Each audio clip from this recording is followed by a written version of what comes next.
le cerveau n'est pas divisé en deux, OK? Pas du tout. D'un point de vue biologique, il n'est pas divisé en deux. Mais pour ce soir, ce qu'on a besoin de faire, c'est de comprendre que dans notre cerveau, il y a une partie du cerveau qui s'appelle le cerveau de la survie et on a le cerveau social. Dans le cerveau de la survie, on retrouve tous les circuits neuronaux qui gèrent nos organes. Donc, tout ce qui gère notre survie, en fait. Donc, dans le cerveau de la survie intra-utérin, déjà, les connexions sont faites. Donc, les neurones ont communiqué ensemble et ils travaillent bien ensemble et ils vont gérer notre organisme.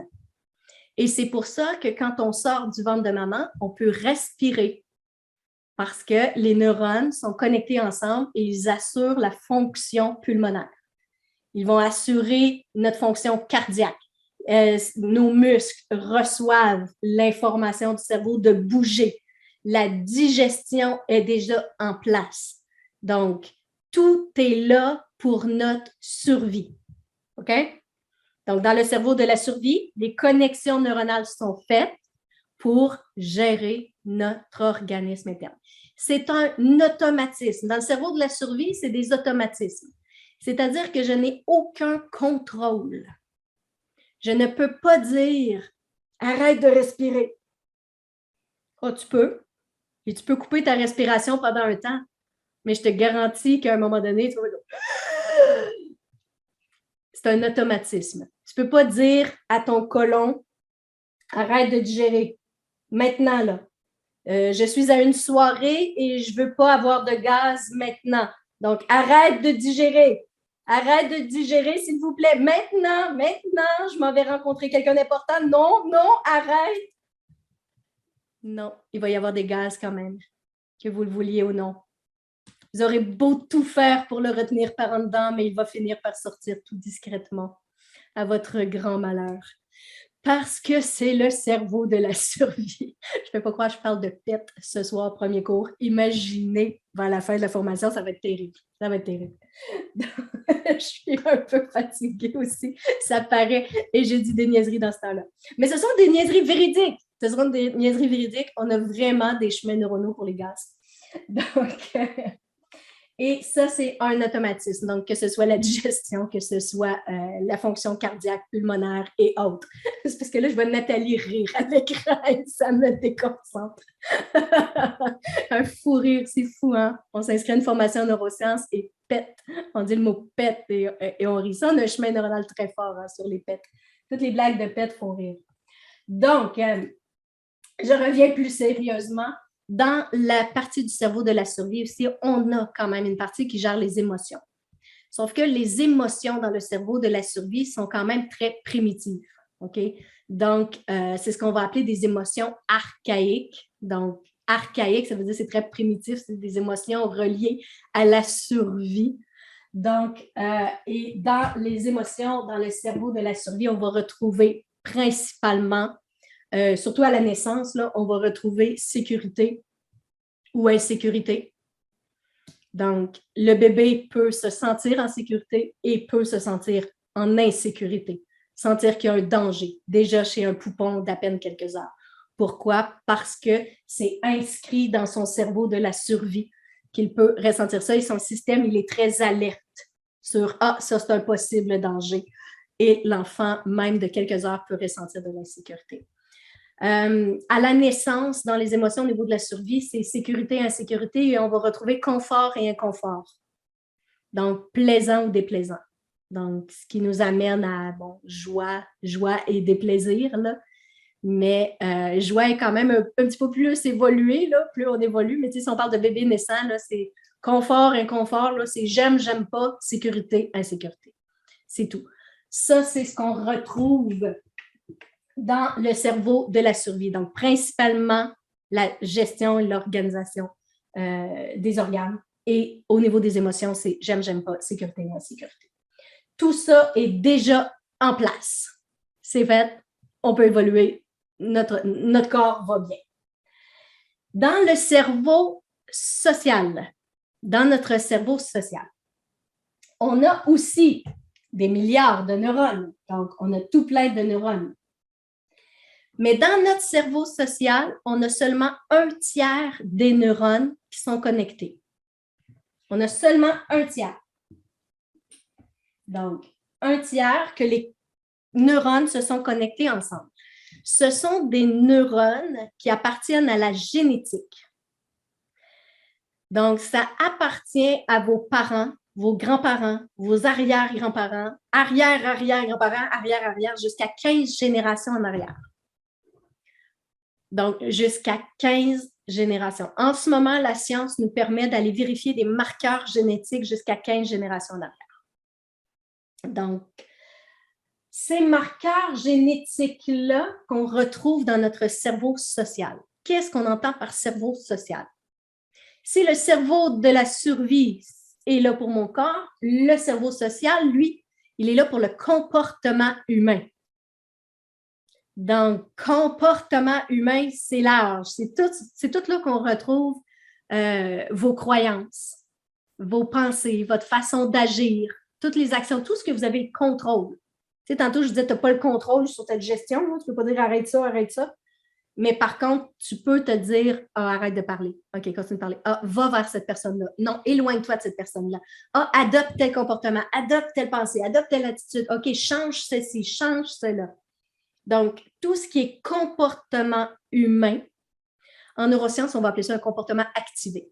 Donc, ça veut dire que c'est l'humain qui active lui-même le comportement, alors que dans le cerveau de la survie, c'est un automatisme. C'est déjà là. Je ne peux pas l'activer.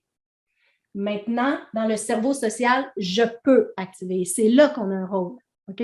Et c'est là qu'on va intervenir pendant la formation, parce qu'on peut activer le changement et on peut aller changer ces connexions neuronales-là.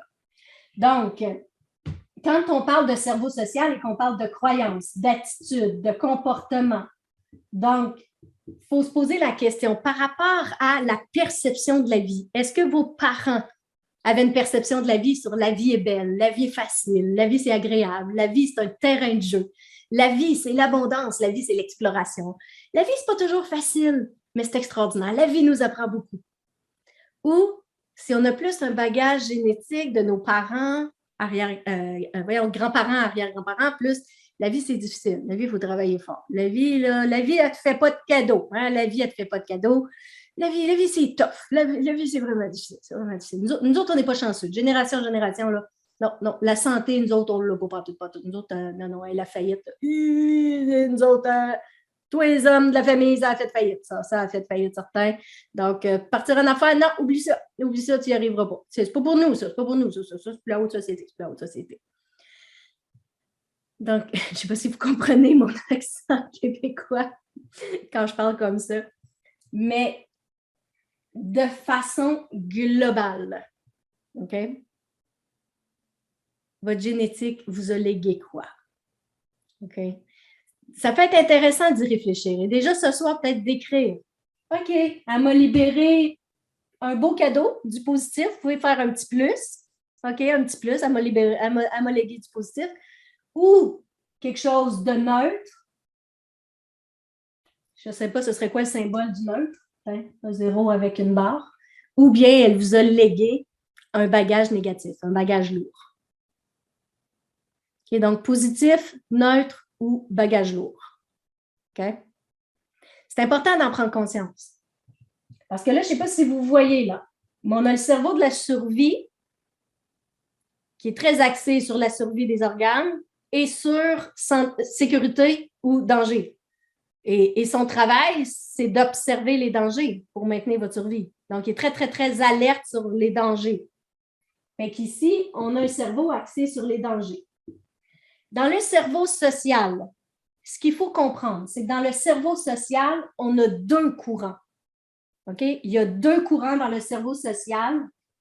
C'est soit un courant positif, je pourrais dire 3 courants, en fait. Je pourrais dire un courant positif, un courant neutre et un courant négatif. Parce que dans le comportement humain, attitude, croyance, pensée, action, donc dans le comportement humain, je peux avoir un comportement positif qui est axé sur le bonheur, l'espoir, la persévérance, aller jusqu'au bout, confiance en soi, estime de soi, la joie, le pardon, l'humilité, la célébration, le plaisir. Donc, vous comprenez ce que je veux dire? Le neutre, ben c'est neutre. Mais dans le cerveau social, on peut aussi avoir le courant ou le penchant négatif. Donc, c'est-à-dire que nous, là, plus notre génétique, mais nous, en tant qu'être humain, ben, c'est difficile, manque de confiance.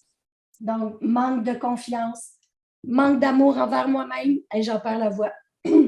Manque d'amour excusez, manque d'amour envers moi-même, manque d'estime de soi, manque de volonté, manque de motivation, manque peur du rejet, peur de déplaire, peur de ne pas être à la hauteur, peur de me faire trahir, peur de décevoir, peur d'être déçu, peur d'être abandonné, peur, et voilà.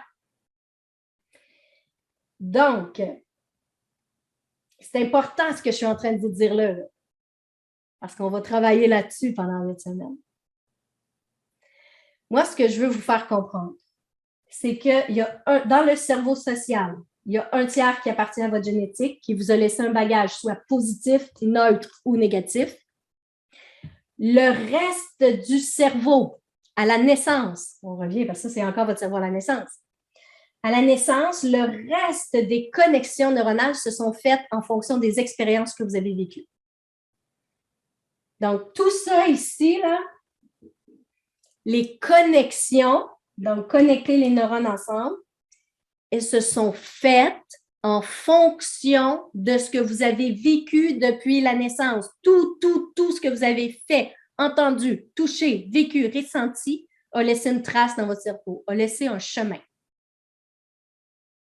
Donc, si vous avez eu un vécu facile, dans cette partie-là, vous avez des chemins neuronaux qu'on appelle ressources, donc validants, positifs, qui vous aident. OK? Mais si vous avez eu des expériences difficiles, le cerveau ne juge pas entre le bien et le mal. Lui, il dit, voici ce que je vis, je crée un chemin pour ça. Tout ce que vous avez vécu, il a créé un chemin, que ce soit bien ou pas, que ça vous aide ou pas. Il a créé un chemin, il a laissé une trace. Donc, si vous avez eu un parcours avec plusieurs expériences difficiles, ben, dans votre cerveau social, vous avez plus de chemins neuronaux à courant négatif que de chemins neuronaux à courant positif. Donc, déjà, vous pouvez l'écrire sur un bout de papier. Dans votre cerveau social, votre famille, vous l'avez déjà écrit. Selon vous, globalement, est-ce qu'ils vous ont laissé un bagage génétique positif, neutre ou négatif? Selon vous, en regardant vos expériences de vie de votre naissance à aujourd'hui, est-ce qu'il y a davantage de chemins neuronaux à courant positif, à courant neutre ou à courant négatif?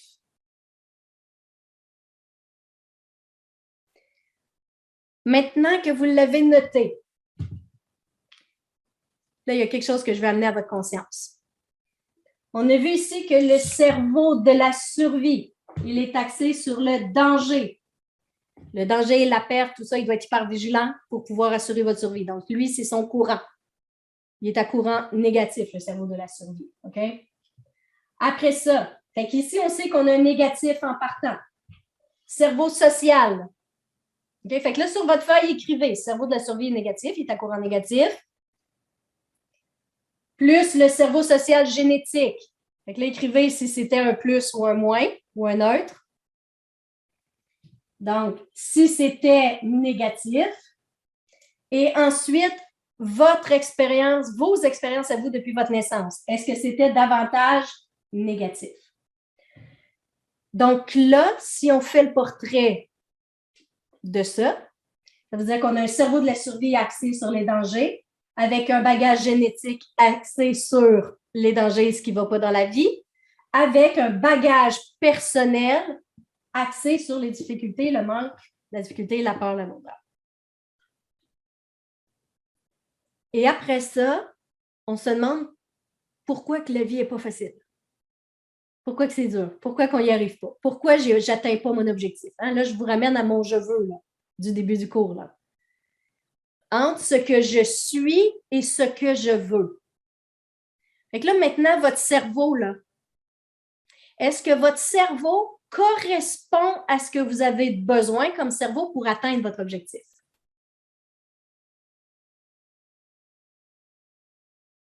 Non. Mais pour certaines personnes, ils ont le cerveau de la survie axé sur les dangers potentiels. Ils ont un cerveau social, un bagage génétique exceptionnel parce que c'était déjà extrêmement positif et ils ont quand même des expériences de vie positives. Est-ce que vous avez votre réponse maintenant à pourquoi il y a des gens qui ont le bonheur plus facile que d'autres?